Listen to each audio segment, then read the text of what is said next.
Hi guys, welcome back to another video. आजकल एक doubt बहुत पूछा जा रहा है, वो ये है कि सर अलग अलग रैंक की सैलरी क्या होती है शिप पे।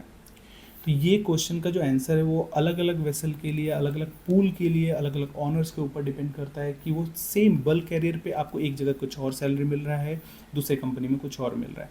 तो ये बहुत सारे फैक्टर पे डिपेंड करता है, मेनली ओनर पे ही डिपेंड करता है। तो होपफुली आपको सबसे पहले तो ये चीज़ क्लियर हो गया होगा। डिफरेंट टाइप ऑफ वेसल पे हो तो आपको अलग सैलरी स्ट्रक्चर मिलेगा, बट उसमें भी मैं आपका एक मिथ जो है वो अभी हटाता हूँ।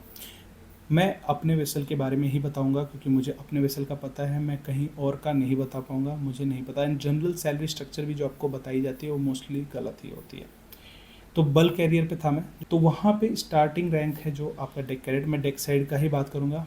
और ऑलमोस्ट इंजन साइड में भी जब पैरेलल रैंक्स होते हैं उनका सेम ही होता है। तो सबसे पहले आप एक कैडेट होते हो, तो कैडेट का जो सैलरी था, सैलरी नहीं बोलूँगा, स्टाइपेंड बोलूँगा, जो आपको ट्रेनिंग के लिए मिल रहा है, तो वो था आपका 500 कह रहा हूँ। कैडेट के बाद आते हैं थर्ड ऑफिसर। हमारे वहाँ कोई भी जूनियर ऑफिसर का रैंक नहीं था। थर्ड ऑफिसर के सैलरी था 4200 से 4500 के बीच में। ये एक बल्क कैरियर के सैलरी की बात कर रहा हूँ, जो कि आधे से ज़्यादा लोगों को गलत ही लग रहा होगा, बट ये रियलिटी है। उसके बाद आते हैं सेकंड ऑफिसर की सैलरी पे। सेकंड ऑफिसर का सैलरी डिपेंड करता था उसके सीनियरिटी लेवल पे और उसके एक्सपीरियंस पे, जो कि रेंज करता था 5500 से 6500 के बीच में। उसके बाद बात कर लेते हैं चीफ ऑफिसर के रैंक पे। चीफ ऑफिसर रैंक पे भी आपका जो सैलरी है वो 9000 से 10000 के बीच में रेंज करता था।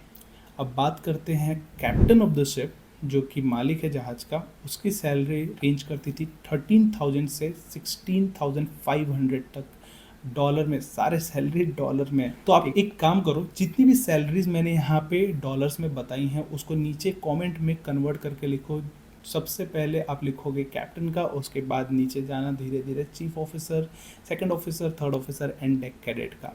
होपफुली आपको समझ में आ गया होगा सैलरी स्ट्रक्चर जो मेरे वेसल पे था। यही था बल्क कैरियर सेल्फ अनलोडर पे सैलरी स्ट्रक्चर, जो कि मोस्टली आप लोग को लग रहा होगा कि बल्क कैरियर पे इतना सैलरी तो मिलता ही नहीं है। मैं आपको एक और बात बताता हूँ। जो हमारे बल्क कैरियर का सैलरी था वो मोस्ट ऑफ द कंपनीज के जो टैंकर वेसल थे उनसे ज़्यादा था। ये भी आपका एक जो मिथ था कि टैंकर पे बहुत ज़्यादा सैलरी था, बल्क कैरियर पे नहीं होता है, वो भी आपका आई होप मिथ जो होगा वो बस्ट हो चुका होगा। तो ये था सैलरी स्ट्रक्चर। बाकी किसी और के बारे में एक्सपीरियंस डेफिनेटली जब मिलेगा तो मैं आपको टैंकर्स और गैस कैरियर का भी ज़रूर बताऊंगा।